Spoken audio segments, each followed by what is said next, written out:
Good morning. My name is Taisha Booker. I am the contract administrator for MWSBE, and I will be presenting the MWSBE Technical Assistance Training today. I begin, I would like for everyone to make sure that their mics are mute. And if your mic is not mute, please do so at this time. Please know we would like for everyone to complete the survey and submit back to us after each presentation.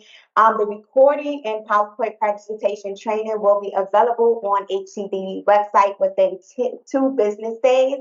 Individuals who are pre-registered will automatically receive the survey after the session, and you can let me know if you have any questions.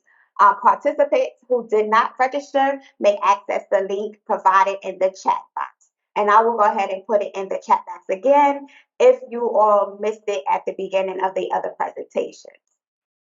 If you have any questions or concern regarding MWSBE compliance requirement, you may contact me either via email or by phone, and I will also put my contact information in the chat box so you'll have that as well. So our division contact information, of course, we have Mr. Keith W. Bynum, who's our director, and Crystal Boyce, who is the contract compliance division manager. Then we have our lovely MWSBE team members, which is Tiffany Kapanga, as well as myself, Taisha Booker, and of course, Talisha Clark. You may contact either one of us if you have any questions or concern, and we'd be more than happy to help assist you with MWSBE compliance. So MWSBE policy overview, it is the policy of the City of Houston to strengthen minority woman-owned small business enterprise, otherwise known as MWSBE participation during all phases of the contract. The objective is to ensure local firms are offer equal opportunity that promote utilization and eliminate discrimination. HCDD contracts also must comply with federal procurement regulations, which mandate contracts to include all necessary affirmative steps to ensure minority, women-owned small businesses are utilized to the maximum capacity. As a result, HCDD contracts must adhere to local and federal requirements related to minority, women-owned small business enterprise. Some of the discussion topics we'll cover today is the MWSBE certification benefits, some commonly used MWSBE terms, B2G Now participation / payment tracker, LCP Tracker document submission portal, contract agreements, the compliance form packet, deviation requests, contractor performance, and closeout evaluation. Some of the benefits of the certification, this is a website. You can go to the Office of Business Opportunity website to look at the certification or apply for the certification. You'll have advantages in the procurement selection process. You'll receive regular alerts of networking and contractor opportunities. Company profile is listed in the City MWSBE online directory. Opportunities to bid on goal-oriented contracts covered under the City of Houston Chapter 15 ordinance. You added trust to service offer. And then, of course, other Texas certification agencies, are accepted that. It is pop quiz time. Okay. Okay, what is the technical meaning of MWSBE? Can I get some participation, please? Just put your answer into the chat box. All right. Thank you, everyone, for providing your answers. Survey says A. That is correct. Excellent job, everyone. Some of the commonly used MWSB terms, EE terms, that we use. Subcontractor. A subcontractor is a contractor hired to perform a portion of the work on a contract of a general contractor. Supplier is a company that supplies products. Lower tier subs. A firm or individual receive work under another subcontractor that sublet a part of their contract. So please keep in mind, if a lower tier sub is also a 1099 worker, but that 1099 worker brings someone else to work with them, they are considered a lower tier sub. Good faith efforts. Steps taken that demonstrate efforts to meet the MWBE goal. MWSBE, minority woman-owned small business enterprise. General contractor or prime contractor. That's the main contractor responsibility for all overall coordination of a project That includes communication with all involved parties concerning site activity, change orders, subcontractors participation. So the general contractor or prime contractor is the one who has the contract with the city of Houston. Goal-oriented project, a competitive bid project with a MWBE goal. Goal achievement. After a prime contractor is winning a project on a goal-oriented project, compliance can only be achieved by either one, meeting the goal requirements, or two, demonstrating acceptable good faith efforts in attempt to meet the goal. So for more information on acceptable good faith efforts, you can visit OBO's website, and the link is provided above. Please keep in mind, we stress the importance of good faith efforts on these projects. I know each section talked about good faith efforts because if you cannot meet your goal, you must demonstrate there's good faith efforts, and we strongly encourage you to go and read the good faith efforts policy. Only firms certified through the City of Houston offers a business opportunity, participation being credited towards a participation goal. So if the contractor is not certified, they can still work on a project, but you will not receive credit for that project. Okay, we have another pop quiz. Why are MWSBE regulations established? Can I get some more answers? All right, and the survey says to remediate historical demonstrations and create equal opportunities. The answer is B. Great job, everyone. Post-award compliance requirements. Now, I know some of you may have attended the pre-award, so these documents are required once the contract has been completed and work is about to begin on the project. So, LCP Tracker. So, following a pre-construction meeting or a kickoff meeting, a compliance monitor, which such as myself, will create the project profile and assign the prime contractor as the prime approver. The prime contractor is responsible for assigning each subcontractor and supplier to the project in LCP Tracker. The prime will also have the capability to review each document submitted by the contractor for approval. The information required to set up a contract assignment will be found on the compliance form packet cover sheet. Each contractor must be assigned to a project in order to submit required compliance documents. So this is a step of how to set up a contractor. So there's a two-step process. So once you go into LCP Tracker, the first step is you will see a contractor setup. You'll go to edit the contractor, and this will kind of like how the screen will look. You will select the drop down, and then you will add the project, the contractor's name in there, the tax ID, anything with a red asterisk we must have. So you cannot leave that field blank. If you leave it blank, you will not be able to move forward in the next step. Step 2, prime contractor steps to assign a contract. So once the project is set up in the system, you will go in, the prime contractor or the subcontractor will go in LCP Tracker. You will set up from the toolbar tab, then click the Add Edit Contractor. You will add the new contractor into the contract information and click Save. If the contractor is already has an account, you in LCP Tracker, you don't have to reset that contractor up.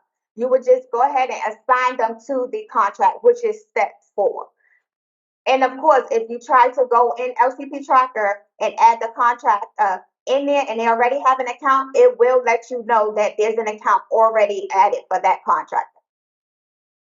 Step 5, where you will add a new assignment, you will select project and contractor add. You will add the contractor to that project. Step to upload. So after you upload a document, you'll go on your computer. The document can be almost any type of document you can use. You can use a PDF, a Word document, Excel document to upload. You will go to Setup, select Add Edit Document, and you will enter the required fields. Once you enter the required fields and you put the description of the type of document you're uploading, you'll hit Upload Document under the appropriate file name.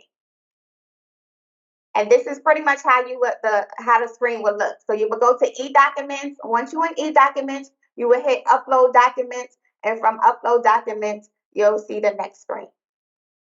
This is how the next screen will look.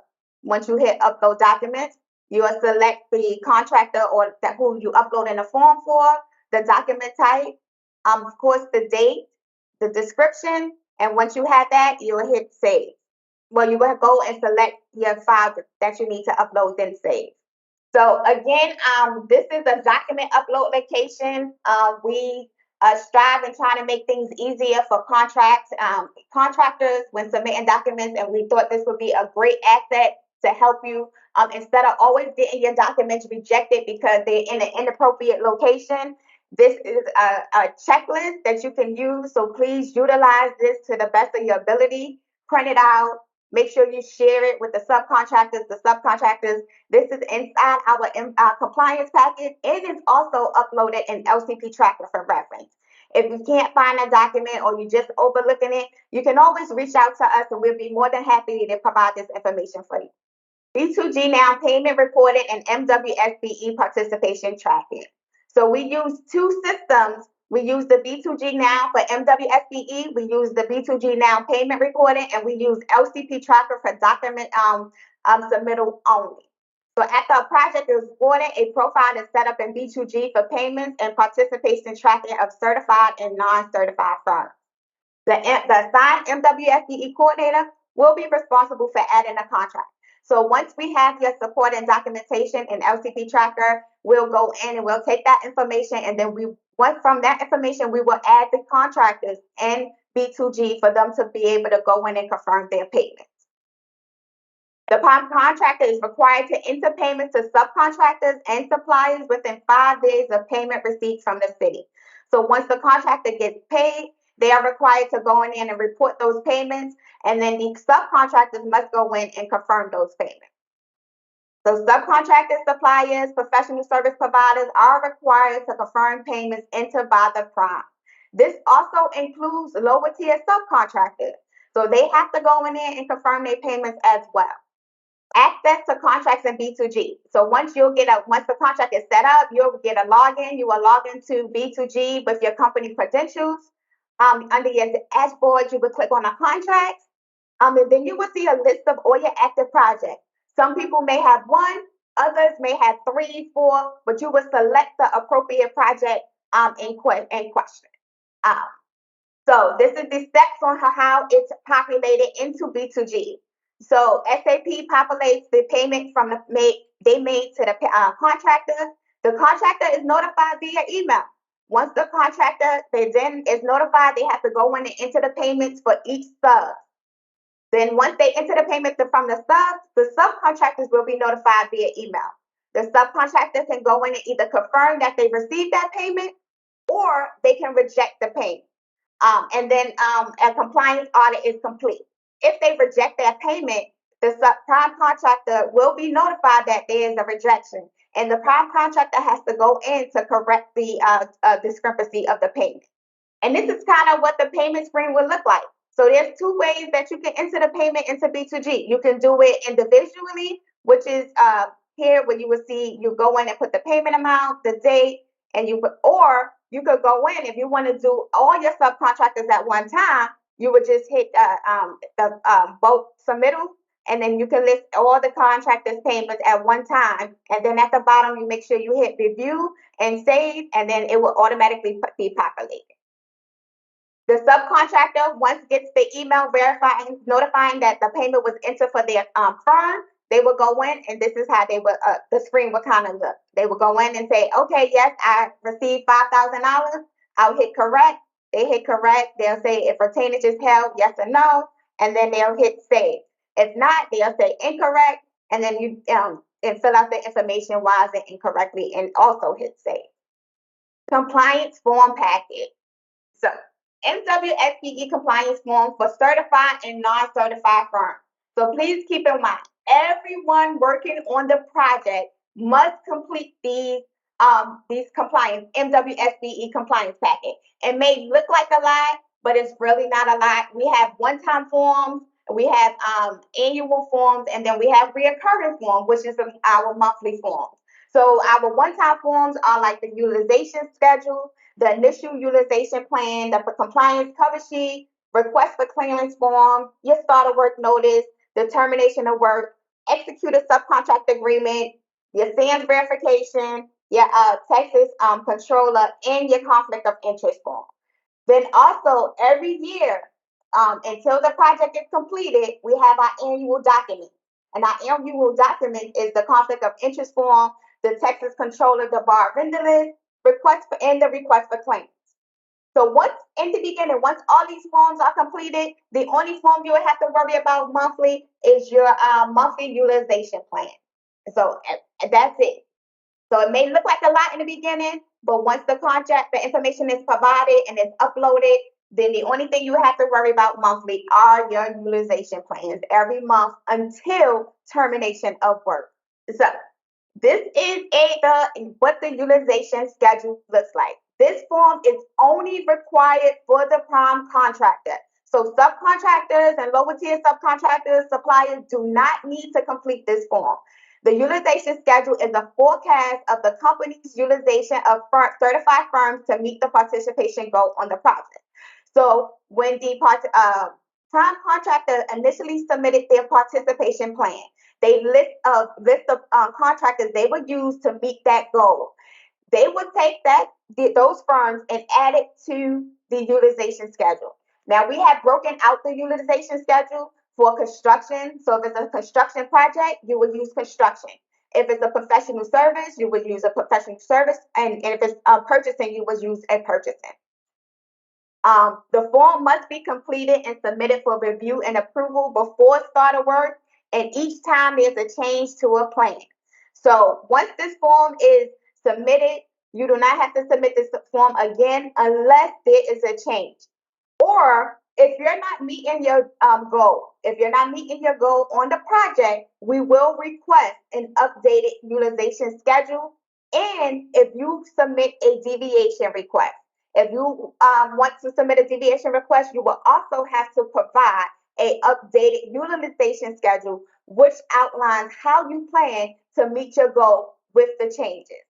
Okay. The prime contractor is responsible for collecting this form to complete contractor setup and access to LCP Tracker. So this is the compliance cover sheet. So this form must be completed and submitted within 5 business days upon execution of contract agreement and or purchase order by all contractors, suppliers, consulting firms. Everyone must complete this form.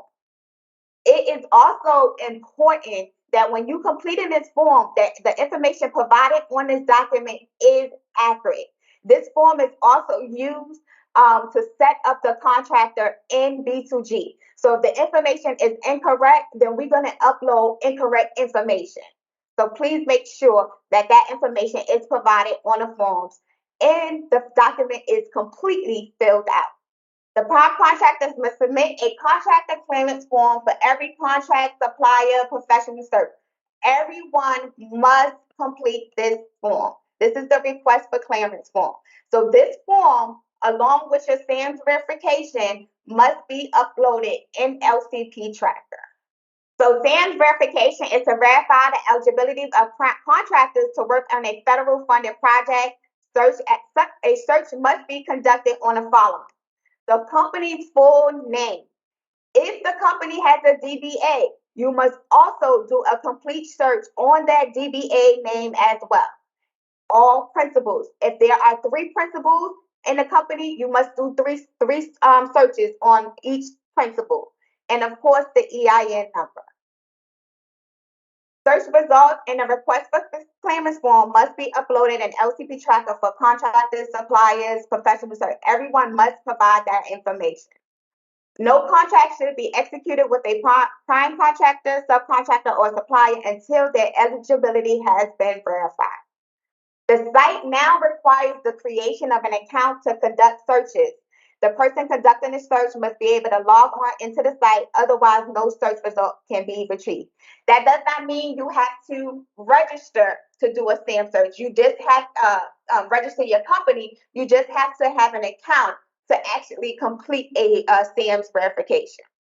And this is kind of steps of how to complete it. So what you would do is go to the SAMS website, and on the right corner, you would click the sign in button. So once you click this button, a box will appear, and you will hit accept. So you'll see this box that appeared, you'll hit accept. And then this is. So either if you already have an account, you would just go ahead and sign into your account. If not, then you would create an account in order for you to log on. If you do not create an account, you cannot properly conduct a SAMS verification search. Once you log in, you will navigate to the header menu on a page and select search. So over here, you will see the search button. From the search page, you will select the domain, and on the domain, you will select entity information. Once that information is selected, you will drop down and hit all entity information. You go under and the filter box and click any words. Once you have that filled out, in that search box, you will enter the information. Please keep in mind that each search has to be separate. You cannot combine the company's name, you cannot, the EIN number, the principal. Each one has to be separate and to properly conduct a search. And then you will press enter. Once you press enter, your search will populate. This is a copy of how your search will populate. And so now you may have 20 pages, 10 pages, 11 pages. We only need the first 3 pages, 3 to 4 pages of the search. So what you can do is just print the first 3 pages. Once you have the first 3 or 4 pages, just to make sure that there's no, the company is not listed on the SAMS verification as excluded, you can go ahead and print that information out just for that company. Once you have completed your search, you would then take the request for clearance form and all the search results. So you'll have your request for your company's name, full company's name, your principals, all principals listed for the company, and of course the EIN number. You will combine all those searches into one PDF and upload it into LCP Tracker. If any exact matches is identified, the contractor, subcontractor, or lower tier subcontractor will be notified of its eligibility to conduct any business on federal funded projects. Any partial match would need to be verified by HCDD, and additional information may be requested. So, proof of non-debarment for the State Controller's Office must be provided by the prime contractors, subcontractors, suppliers, consulting firms, and lower tier subs. So this form must be uploaded under each subcontractor listed on the project. How you retrieve the debarred vendor list, you will go to the website listed above. Once you're on the website, you will scroll down to where it says to procurement resources and click the search the CNBL HUD vendor list. Once you click that vendor list, you will hit Debarred vendor list, and this is what will pop up once you hit that screen. This screen will appear. Please note that you either right-click on your screen or hit Control-P to save as a PDF. Do not download this document because this document does not include the website or the date. You must ensure that the date is listed on the form before you download. The date, if the date does not appear on the download form, therefore you cannot upload it. One of the things I noticed that on some of your screens, when you right click, the date might not appear on the form. You must go into your settings and hit add a header footer. Once you add a header footer onto the page, the website and the date will appear, and then you can print the document.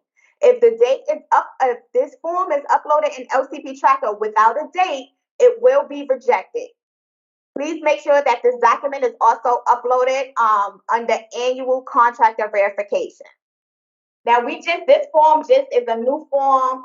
It just was issued out in February 2022. So this form will help ensure full disclosure and no personal interest that violates program rules.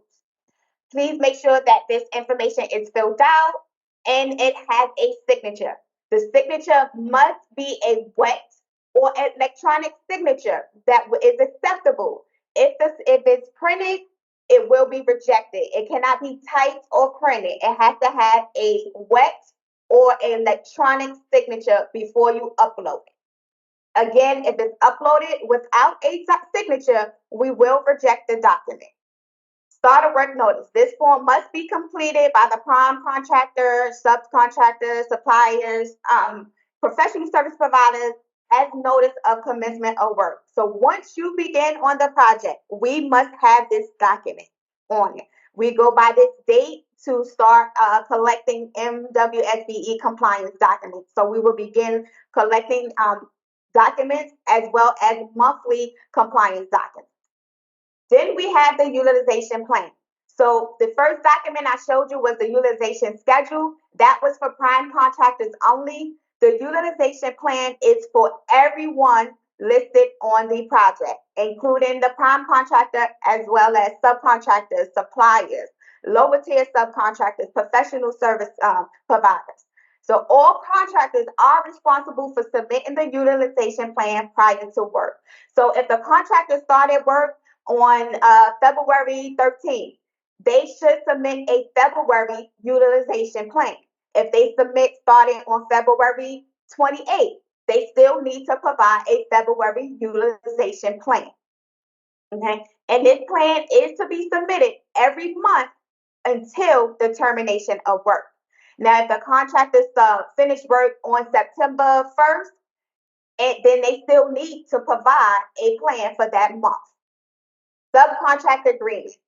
So everyone must have a contract agreement in or purchase order should be executed with every subcontractor, supplier, professional service provider, including lower tier subs participating on a project.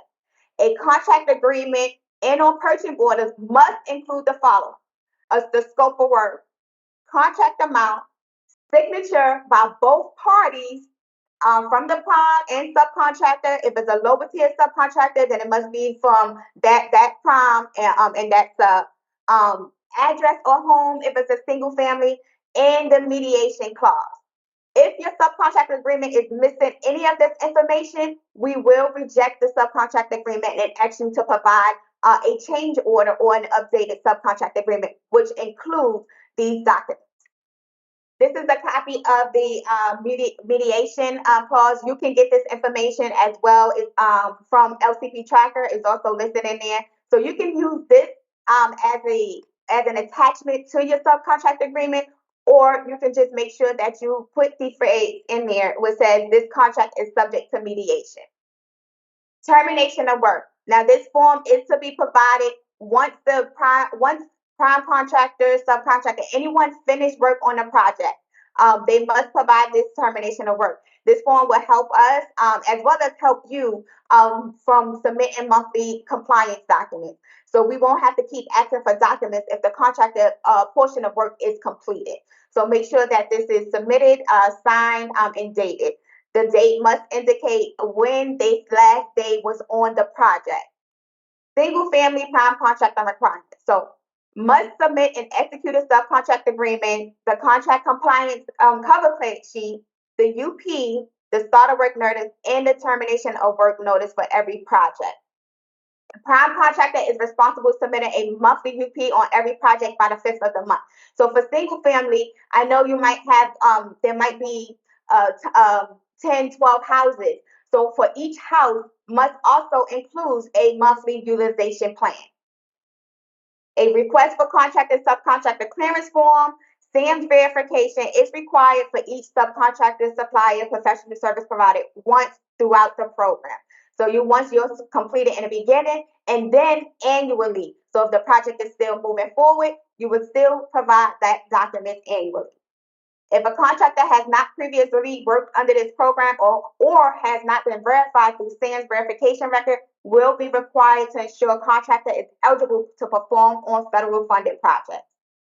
Single family subcontractor requirements. Subcontractor requirements is per home. So per home, you must provide it. A subcontract agreement will be required for every subcontractor on every address. A master contract agreement and or purchase orders are acceptable. Subcontractors will submit a compliance cover sheet, the utilization plan, start of work notice, and termination of work notice for every address. So when you upload in the information into LCP Tracker, in the description type, you want to make sure that you outline what address these documents are for. Suppliers and professional service are required to submit a compliance cover sheet, start of work and termination of work, and a purchase order or contract agreement. Pop quiz. So before I move forward on a pop quiz, I wanted to let you guys know we are also working on trying to create a form, a uniform form to how to upload the document description. So once you upload the information into LCP Tracker, we will ask that you um, input the information, the description type from the checklist once we provide that information, just to be uniform and for ease of tracking, auditing tracking. Sam's results should include select all that apply. Can I get some participation? All right. The correct answer is all of the above. The SAMS result must include the employee's identification number or social security number, the company's name, and all principals listed on. Deviation request. To deviate from the initial MWBE participation plan, please keep in mind you cannot change your participation plan once it's submitted. Now you can add or remove, but you cannot create a whole new MWSBE participation plan. Once the participation plan is submitted over in pre-award services, that's your final participation, and that's the goal that you will have to meet. Now you can add additional subcontractors to that participation plan, or you can remove a subcontractor, but you cannot change the numbers. The deviation request plan must be submitted in writing to the assigned MWSBE compliance monitor. A deviation request is only required to add or remove a certified MWSBE firm. The request should include the reasons for the deviation, which are the who, what, why, and when. And then when removing a firm, a plan to achieve the impacted MWSBE goal is required. So again, when submitting a deviation request, you have to make sure that you provide an updated utilization schedule on how you plan to achieve that goal if you add in a subcontractor or removing. Ongoing monitoring. So we will be conducting random site visits to monitor project activity and contract participation. Compliance documents will be compared with information gathered from interviewing employees and site action. Documents submitted for reporting and monitoring purposes by all contractors will be reviewed for accuracy and compliance with requirements. The prime contractor will be notified of any items identified as non-compliant via email by the 5th of every month. So we send out a compliance status report that will be sent out by the 5th of each month of all non-compliant items. Commercially useful function audits. So when we go out to conduct a site visit, we will also conduct a CUF audit, otherwise known as the commercially useful function audit. A CUF audit is conducted to determine if the MWSBE firms, the CUF audit is authorized by the City of Houston Code of Audits under Chapter 15, Article 5, Section 15-84. HCD will perform a CUF audit of all certified firms to access the level of credit that the prime contractor should receive for the certified firm's performance in determining whether a certified firm is performing a commercially useful function. Factorings including but not limited to the following shall be considered.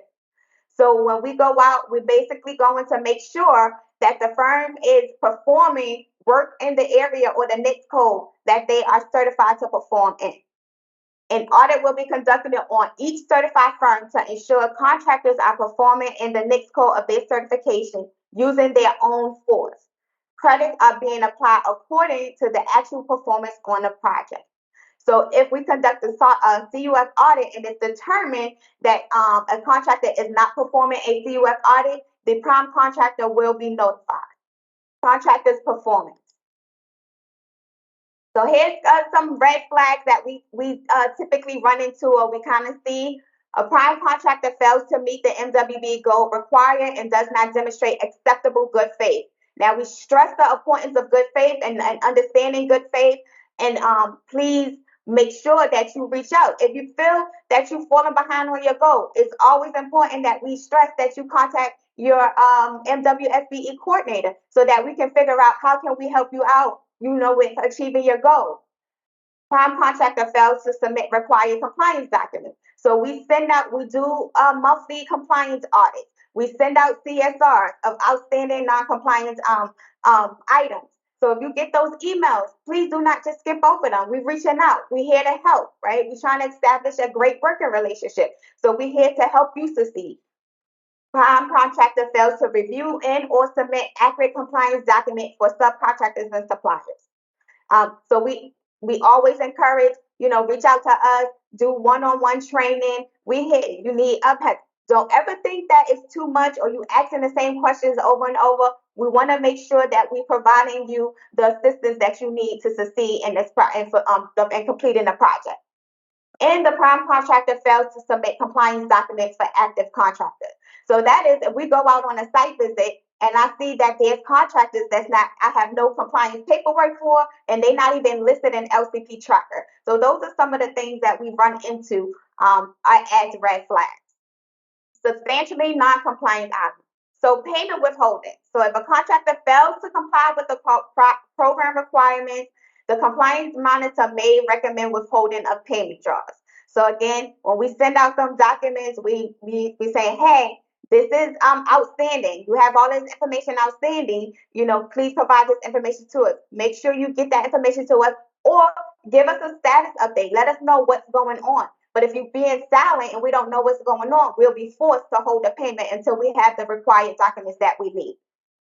If a contractor fails to comply with the terms of the contract document, HCDD may temporarily suspend/terminate the contract at any time. And we don't want to do that. We want to move forward with the project. We don't want any delays. Suspension, debarment, suspension, or limited denial of participation. Upon termination, HCDD may also include contractor on a nationwide debarred and suspended list of contractors. And that's not our goal. Okay, we have another pop quiz. I would like some participation.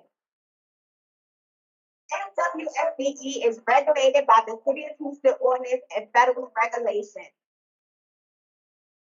Any answers? Participation? Come on, guys. I know you're there.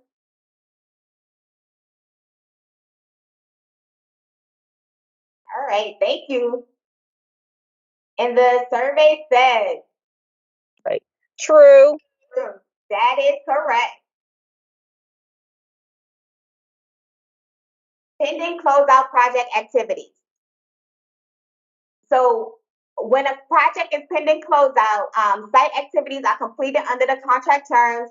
Contractors should submit a termination of work. So when we start seeing a lot of termination of work coming, or we get notice that the project is pending close, we are requesting termination of work. The final payment in B2G9 shall also be marked final. So retainage payment must be entered into B2G by the contractor with the total amount of retainage being held. And the project cannot be closed with any outstanding compliance audit. So when we also send out the monthly documents, we will attach the monthly payment audit to let you know that you have outstanding payments in B2G. So either you have not completed the payment report, the prime contractor has not completed, or the subcontractor has not confirmed their payment. So there's the prime responsibility to make sure that all subcontractors are going in and confirming their payment. Otherwise, you're going to see it's going to look like this. And we cannot close out the project, and it also affects your MWSBE goal. So if a payment is not confirmed, that will affect your participation on the project.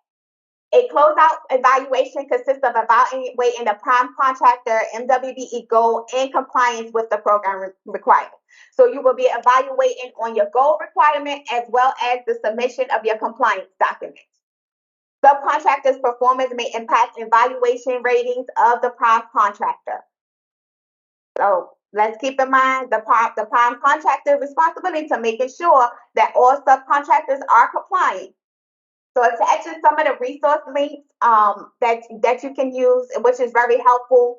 Again, this presentation will be provided for those who have already pre-registered. You'll automatically receive that information, and this information will be posted on HCD website within 2 business days. So you will have access to this PowerPoint presentation. So you don't have to try to write everything down, or you will be able to get this information to you. Any questions? Do anyone have? I hope that I covered everything in detail and explained everything to everyone. But if you have, please feel free to ask any questions. If not, you can always reach out to myself as well as the other MWSBE coordinators, and we will be more than happy to assist you. Okay. Again, I did provide my contact information in the chat box. So feel free to take that information down and contact me directly if you like. This concludes the presentation. Thank you everyone for attending the MWSBE Technical Assistance Training, and I hope everyone have a wonderful afternoon. My colleague Jessie Ortiz will be presenting the pay or play, which is POP, which will begin at 11:30. Thank you. You're welcome.